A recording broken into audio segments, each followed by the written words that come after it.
Então, quer dizer que muito do que a gente vê em termos de frutas, aquelas frutas bonitas que nós encontramos nos mercados, pode ser transgênico? Sim, Aquela fruta, aquele sim, sim. vegetal?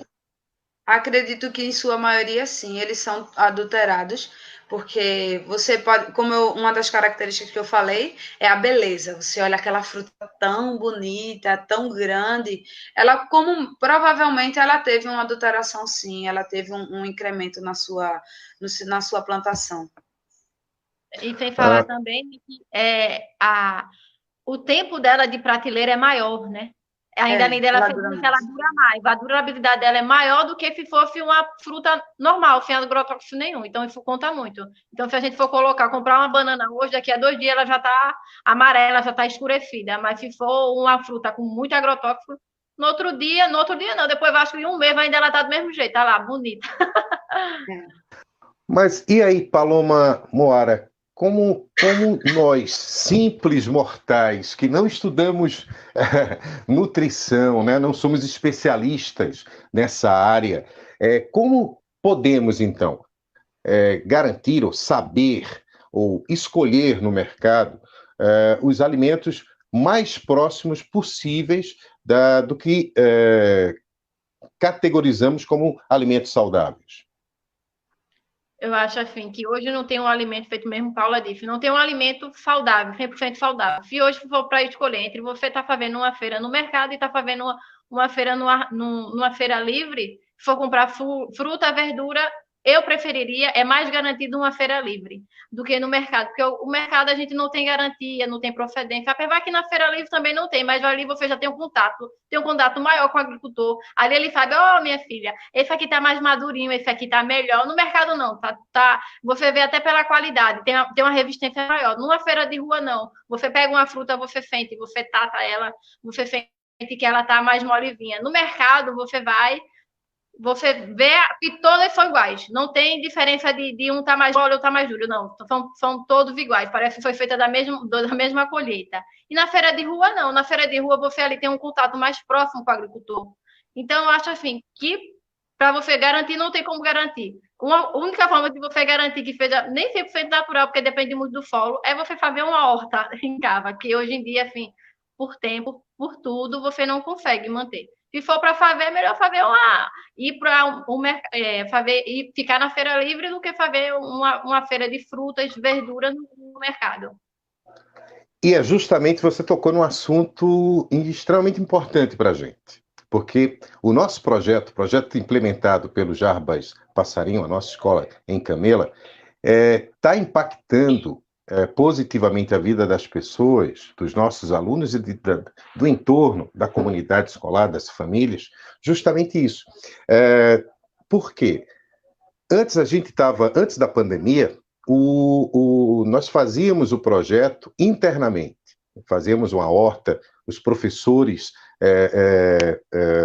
fizeram toda uma dinâmica educacional voltada para a alimentação saudável, e até agora a gente está fazendo isso, mas eu estou falando mais antes da pandemia, era ali, nos muros da escola. E o que eu acho bacana, se tem algum legado positivo dessa pandemia, é que a gente consegue transpor os muros da escola e fazer com que os nossos alunos, e aí a grande sacada, eu acho que esse é o legado que a gestão municipal na educação, aí a gestora Cícera Aroucha deixa para a comunidade de Camela, é justamente isso, porque começou a estimular as hortas orgânicas. Então é a coisa mais linda. A gente vai fazer alguma... Minha amiga coordenadora Dani, ela tem uma série de imagens que os professores estão captando, os próprios alunos estão captando essas imagens, e a gente tem um banco. A gente vai ver depois se a gente consegue. Se agora, no StreamYard, a gente conseguisse colocar algumas imagens, vocês iriam ver que fantástico é. Os alunos produzindo a sua horta em casa e mostrando o resultado. Isso é fruto dessa intervenção e depois da pandemia, que a gente começou a pensar como transpor o muro da escola e como fazer, né, remotamente o projeto funcionar. E aí veio essas ideias, além dos professores, de estimularem os seus alunos e mais ainda, né, essa série de lives. E a gente, nesse sentido, é fundamental, assim, que os pais, a família, se envolvam nessa questão da alimentação. A gente fez um teste antes com o nosso streaming e a gente já estava conversando sobre isso. Paloma, qual a importância dessa horta, né, horta, como poderia chamar, dessa horta orgânica ou dessa cultura familiar, aquela coisa lá do quintal, de você cuidar do tomate, da cebola, do coentro, do alface, e o envolvimento desse aluno e o envolvimento da sua família, e esse produto terminar na sua mesa. Que importância tem isso?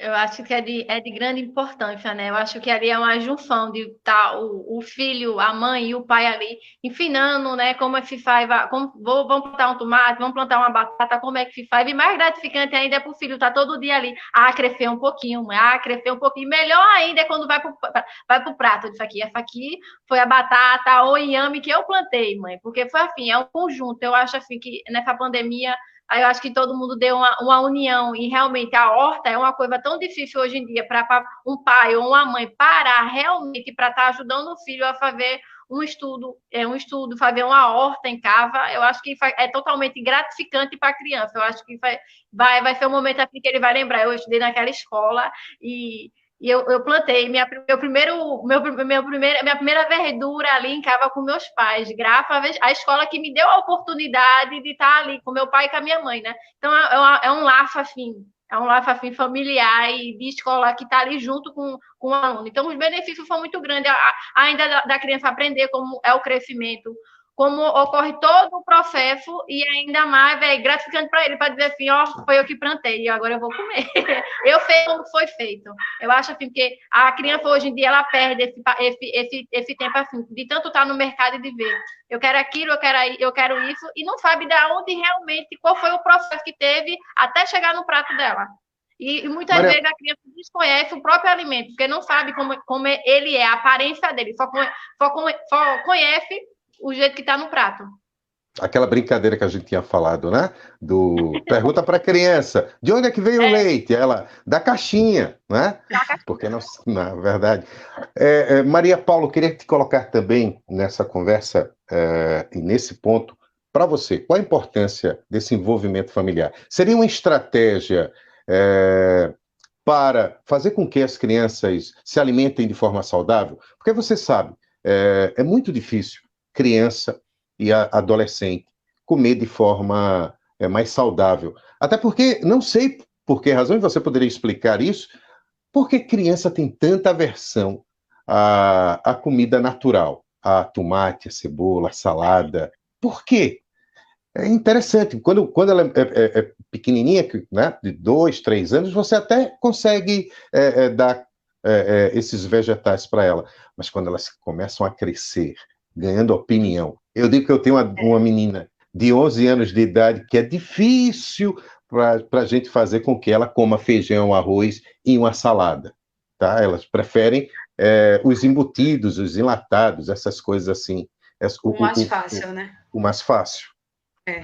Assim, como a primeira pergunta que você tinha feito à Paloma sobre o desenvolvimento da criança, né?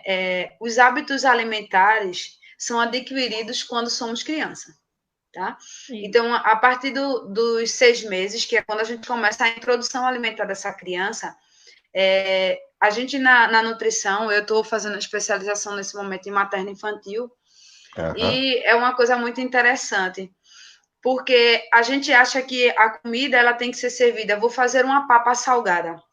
Aí pega a batata, pega o girimum, pega outro legumes, mistura e serve para a criança. E nisso a criança ela não aprendeu a identificar o sabor de cada legume, de cada verdura, da carne, do feijão, separadamente. Ela experimenta o misturado, né? E também a questão de, tipo assim, os pais trabalharem em cima disso. Por quê? Só é dito que a criança realmente não come, ela não gosta, quando já foi tentado fornecer a criança por 10 vezes. Não é 10 vezes assim, eu vou dar de manhã, de tarde, de noite, no outro dia vou dar novamente. Não. É você fornecer hoje, ela rejeitou. É o paladar que está sendo adaptado, é uma mudança, né? Afinal de contas, ela só conhecia o sabor do leite naquele momento. Então, você vai fornecer, a criança não rejeitou naquele momento, aí você já vai inserir outro tipo de alimento. Aí, 2 dias depois, você vai lá e tenta novamente. Se você tentar 10 vezes, 10 a 12 vezes, e a criança realmente rejeitar e chegar até o ponto de vomitar, é porque ela realmente não gosta. Mas o que é que acontece? Muitas vezes a gente tenta a primeira e já desiste. Não insiste em mudar até mesmo a forma de fornecer a criança. Então, é um hábito que a gente deve iniciar desde os 6 meses, que é quando a gente começa a inserir o alimento, que deveríamos inserir esse alimento, que inclusive a gente está num mês que comemora a alimentação saudável, o aleitamento materno, tudo isso. É um mês muito importante da nutrição. Uhum. E o aleitamento materno a gente fornece, deve ser fornecido exclusivamente até os 6 meses. Mas por uma sociedade que existe muita influência, e além das atribuições que a gente adquire na vida, a gente acaba deixando isso de lado, e não tem problema, a gente dá um leite, dá uma fórmula, a gente não tenta e desiste muito fácil. Né? Mas isso aí reflete, estudos comprovam que crianças que não tiveram aleitamento materno, ela vai ter futuramente ela vai desenvolver problemas cardiovasculares, diabetes, ela vai ser uma criança obesa, porque ela não possuiu nutrientes necessários que é fornecido na amamentação.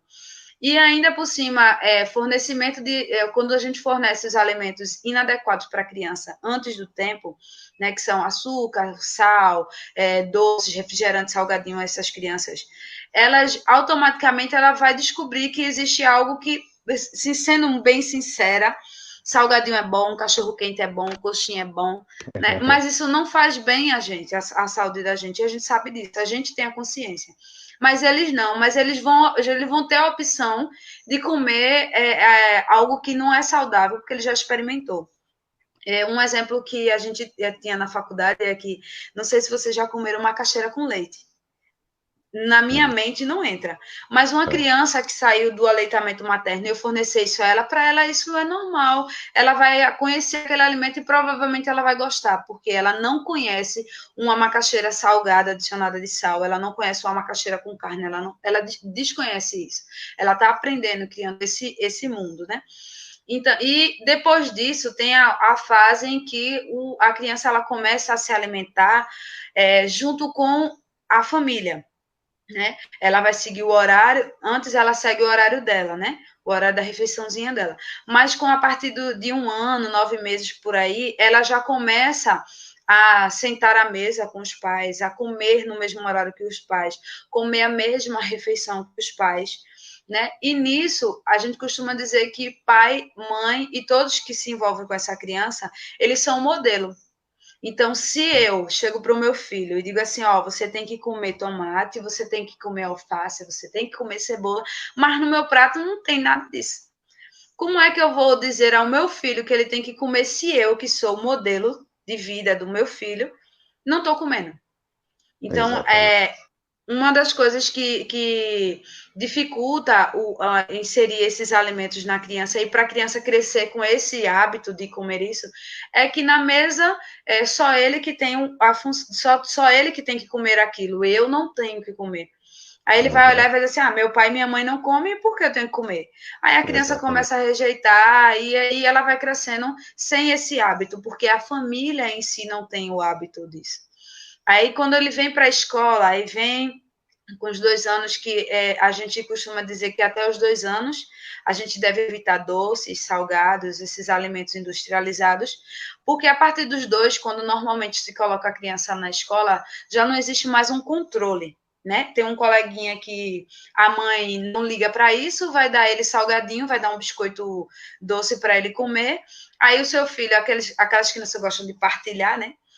Come aqui, aí vai, come, ele vai conhecendo essas outras coisas. Se essa criança ela foi criada nesse hábito de alimentação saudável, provavelmente